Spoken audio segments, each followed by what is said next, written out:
சூரிய மையக் கொள்கையிலே உள்ள ஆய்வு பிரச்சனைகளை காண்போம். படத்திலே காட்டியவாறு சூரியனை மையமாக கொண்டு ஏனைய கோள்கள் புவி அனைத்தும் சுற்றுவதாக இருந்தால் படத்திலே காட்டியவாறு அமையும். அதை மீண்டும் நாங்கள் ஆழமாக சிந்திப்பதானால் அந்த இரண்டாவது படத்திலே காணப்படுவது போன்று சூரியன் ஒளியில் இருக்கின்ற போது புவி சுற்றி வருவதை காணலாம்.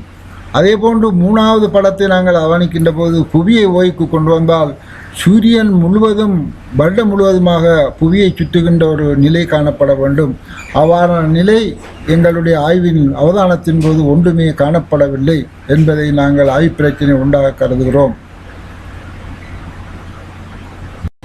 ஆய்வு பிரச்சனை 2, நாங்கள் சூரியனது இயக்கம், சந்திரனது இயக்கம், கோள்களினது இயக்கம், நட்சத்திரங்களினது இயக்கம் அனைத்தையும் நாங்கள் ஒரு நாள் இயக்கத்தையும் ஒரு மாத இயக்கத்தையும் ஒரு வருட இயக்கத்தையும் ஆயுள் முழுவதும் அவதானிப்போமானால் படத்திலே காட்டியவாறு சூரியன் 8 போட்ட நிலையிலே சுற்றி கொண்டிருப்பதையும் சந்திரன் 12 வட்டங்களை படத்திலே உள்ளவாறு சுற்றுவதையும், அதாவது மேற்கு கிழக்காக சுற்றுவதையும், அதே போன்று கோள்கள் கிழக்கு மேற்காக சுற்றுவதாகவும் மேலே கூறியவாறு அந்த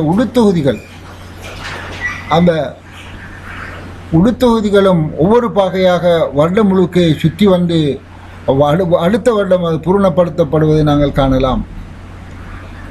அதை இன்னும் தெளிவாக விளங்குவோமாக இருந்தால் சூரியனானது அதாவது வைத்தளத்திலே 8 போடுவதையும் சந்திரனானது 12 வட்டங்களை எக்ஸலத்திலும் செத்தளத்திலும் சுற்றுவதையும், அதே போன்று கோள்களும் எக்ஸலத்திலும் செத்தளத்திலும் சுற்றுவதையும், அவ்வாறே அந்த நட்சத்திர கூட்டங்களும் எக்ஸலத்திலும் செத்தளத்திலும் சுற்றுவதை காணலாம். மேலே கூறிய உதாரணங்களை நாங்கள் வீடியோ படம் மூலம் இலகுவாக விளங்கலாம் என்று நினைக்கின்றேன்.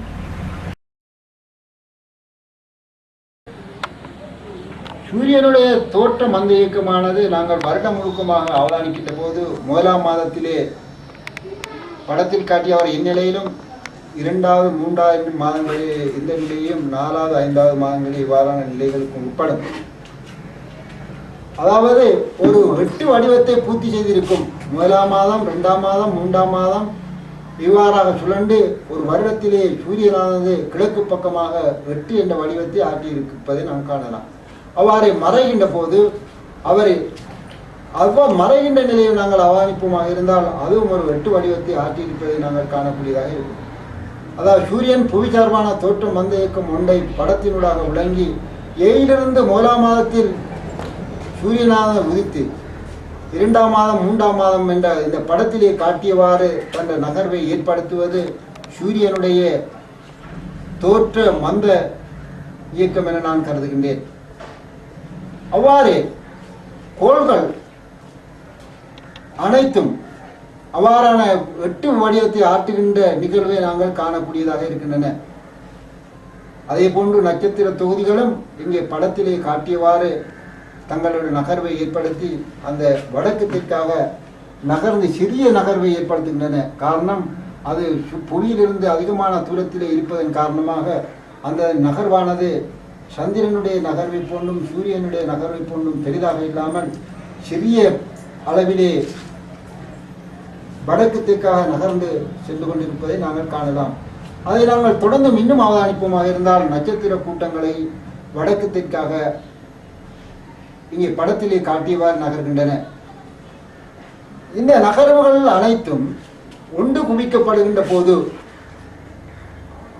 நாங்கள் அதை இன்னும் விரிவாக விளங்குமாக இருந்தால் சூரியனின் தோற்ற விரைவு இயக்கமானது எக்ஸலத்திலும் செத்தளத்திலும் நகர்கின்ற போது வைத்தளத்திலே அது பூச்சிய பெருமானத்தை எடுக்கின்றது. அதாவது வைத்தளத்திலே சூரியன் நகர்வதில்லை. சந்திரனின் தோற்ற மந்த இயக்கத்தை அவதானிக்கின்ற போது அது XY செத்தளத்திலே நகர்கின்றன. நட்சத்திரங்கள் கோள்கள் அனைத்தும் அவைகளும் சிறிய அளவிலே படத்தில் காட்டியவாறு XY தளங்களிலே நகர்ந்து இங்கே படத்திலே காட்டியவாறு கோள்கள், சூரியன், சந்திரன் அனைத்தும் நட்சத்திரங்கள் அனைத்தும் இங்கே படத்திலே காட்டியவாறு இந்த வடக்கு தெற்காக நகர்ந்து கொண்டிருப்பதை நாங்கள் காணலாம். அதே போன்று இந்த நிகழ்வானது இன்னும் விரிவாக நாங்கள் விளங்குவோமாக இருந்தால் அவை கிழக்கு மேற்கிலே இருந்து நகர்ந்து கொண்டிருப்பதையும் நாங்கள் ஒரு பாகையை சுழண்டு கொண்டிருப்பதையும் இங்கே நாங்கள் காணலாம். இவற்றையெல்லாம் ஒன்று குவிக்கின்ற போது, இந்த இயக்கங்களை நாங்கள் ஒன்று குவிக்கின்ற போது எங்களுக்கு படத்திலே காட்டியவாறு ஞாயிற்று தொகுதி என்கின்ற அந்த கொப்பனிக்கஸினால் முன்வைக்கப்பட்ட அந்த இயக்கத்தை நாங்கள் காணக்கூடியதாக இருக்கின்றன. அந்த இயக்கத்தை தான் இங்கே ஞாயிற்று தொகுதியாக வரையறுத்திருக்கின்றனர் என்பதை நான் கருதுகின்றேன். அதாவது புவித்தளத்திலே இருந்து அவதானிக்கின்ற போது அவை கோளானது H1 Z1 ஆகிலும், சூரியனாத வைத்தளத்திலும், சந்திரனாத எக்ஸலம் வைத்தளம் தளத்திலும், நட்சத்திரங்களானது எச்சலம் செத்தளத்திலும் நகர்ந்து இந்த ஞாயிற்று தொகுதியை வரைந்திருக்கின்றது என்பதை உங்களால் விளங்க முடியும். எனவே நான் இதுவரைக்கும் உங்களுடைய முன்வைத்த தோற்ற இயக்கங்கள் யாவும் அவரவர் தளம் சார்ந்த இயக்கங்கள் என்பதை இன்னும் தெளிவாக விளங்குவீர்கள் என எதிர்பார்க்கின்றேன். அடுத்ததாக நாங்கள் நியூட்டனின் சூரிய மைய கொள்கையின் சூரியனை சுற்றி இயங்கிக் கொண்டிருக்கின்ற நிலையிலேயே சூரிய குடும்பமானது முழு பால்மண்டலத்தையும் சுற்றி வருகின்ற என்ற அந்த கருத்தை முன்வைத்திருக்கின்றார். அவ்வாறு அது செல்கின்ற போது, சூரியன் நகர்கின்ற போது படத்திலே உள்ளவாறு சூரியன் ஒரு திசையை நோக்கி நகர்ந்து கொண்டிருக்கின்றன. அவற்றை சுற்றியே சூரிய குடும்பங்கள் நகர்ந்து கொண்டிருப்பதாக அவருடைய கருத்து கூறுகிறது. அவ்வாறாயின் நாங்கள் வருடம் முழுக்க அவதானிக்கின்ற போது சூரிய குடும்பத்தை விட்டும், எங்களுடைய ஞாயிற்று தொகுதியை விட்டும் 6 தொகுதிகளான அந்த உடுத்தொகுதிகள் 12 உடுத்தொகுதிகளும் எங்களை விட்டு மறையவில்லையே என்ற ஒரு கேள்வி எழுகிறது. அவ்வாறு சூரிய குடும்பம் சென்று கொண்டிருந்தால் அந்த சூரிய குடும்பத்தினுடைய அந்த 6 தொகுதியும் அதே திசையிலே நகர்கின்றதா, அல்லது அந்த 6 தொகுதிக்குள்ளே சூரிய குடும்பம் சுழல்கின்றதா என்ற கருத்து அங்கே எழுகின்றது.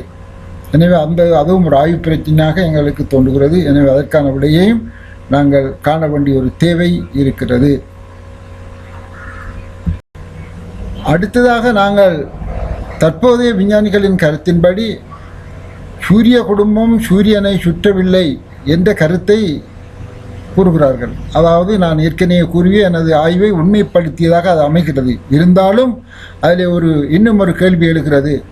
அதை நாங்கள் இங்கு ஆழமாக சந்திக்க வேண்டிய தேவை இருக்கிறது.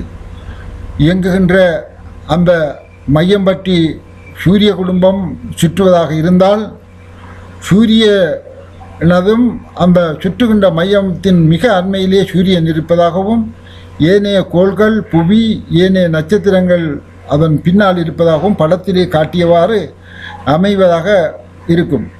அப்படி இருந்தால் பூமியில் இருக்கின்ற எங்களுக்கு பூமியை ஓய்வுக்கு கொண்டு வருகின்ற போது பூமிக்கான வேகத்தை நாங்கள் ஓய்வுபடுத்த வேண்டும். உதாரணமாக பூமியானது 50 அலகு வேகத்தில் சென்று கொண்டிருந்தால் அதை ஓய்வுபடுத்துவதானால் அதுக்கு எதிர் திசையில் 50 அலகை கொடுக்க வேண்டும். அப்படி நாங்கள் செல்லுகின்ற போது பூமியிலிருந்து அவதானிக்கின்ற ஏனைய இடங்களிலிருந்து அவதானிக்கின்ற போது அந்த அவதான தளத்தை ஓவிக்கு கொண்டு வருகின்ற வேகத்தை ஏனைய சூரியனுக்கும் கோள்களுக்கும் ஏனைய கூறுகளுக்கும் நாங்கள் கொடுப்போமாக இருந்தால் அங்கு அதற்கு அந்த அவதானிப்பு தளம் சார்ந்த ஒரு இயக்கம் தெரிய வேண்டும். அந்த வகையிலேயே நாங்கள் புவியிலிருந்து அவதானிக்கின்ற போது வெள்ளியும் வீனஸ் என்ற வெள்ளியும் புவியை சுற்றுவதில்லை, அது சூரியனையே சுற்றி கொண்டிருக்கிறது. அவ்வாறே சூரியனுக்கும் ஒரு வேகம் புறப்பட்டு அந்த வேகம் வெள்ளி வீனஸ் போன்றவாறு புவியை சுற்றாமல் அதுவும் பின்னோக்கி நகர வேண்டிய ஒரு இயக்கம் இருக்க வேண்டும். அந்த இயக்கம் தற்போதைய எங்களுடைய அவதானிப்பில் அதை காண முடியவில்லை. எனவே அதுவும் ஒரு ஆய்வு பிரச்சனையாக இருக்கிறது. அதாவது தற்போதைய விஞ்ஞானிகளின் மையம் பற்றி சுழல்கின்ற கருத்தும் எங்களுக்கு அது ஒரு ஆய்வு பிரச்சனையாக தெரிகிறது என்பதை மீண்டும் நாங்கள் வலியுறுத்தி கூறுகிறோம். எனவே எங்களது இந்த உண்மையான இயக்கமானது ஒரு மையம் பற்றி சுழல்கின்றது என்ற கருத்தை மேலே படத்திலே காட்டியவாறு எங்களுடைய அவதானங்களும் எங்களுடைய கணித வகை குறிப்பீடுகளும் ஏனைய உபகரண பயன்பாடும் அத்தனையும் படத்திலே காட்டியவாறு ஒரு மையம் பற்றி சுழல்கின்றது என்ற கருத்தை நாங்கள் மீண்டும் வலியுறுத்தி கூறுகிறோம். எனவே இது விடயமாக உங்களது மேன்மையான கவனத்துக்கு நாங்கள் தருகிறோம். நடுநிலை மனதுடன் இதை ஆய்வு செய்யுமாறு மிக தாழ்மையாக வேண்டிக் கொள்கிறோம். இதில் ஏதேனும் பிழைகள் இருந்தால் அதை சுட்டிக்காட்டினால் நாங்கள் பிழைகளை ஒத்துக்கொள்வோம் என்பதையும் அறிய தருகிறோம்.